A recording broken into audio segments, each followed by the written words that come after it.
Hello everybody, today we talk about Chinese fixture beam and almost any Chinese product made in China. China make best product in world. The original video got banned. YouTube banned, Saxman banned for invalid reason.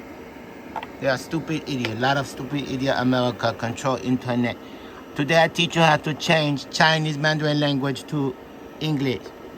Because there are a lot of stupid America, they don't know how to read Chinese, so I'm here to teach you. You see this? This in Chinese say, this in Chinese say Chinese. But it's in Chinese character. You have to change to American language, English. Now, the Chinese character say now English. So don't be stupid, push the button. Make it English. See, now you have English language and you can do whatever you want in English. Thank you for tuning in. Special shout out, thank you to Saxman LLC. Hope you learned something.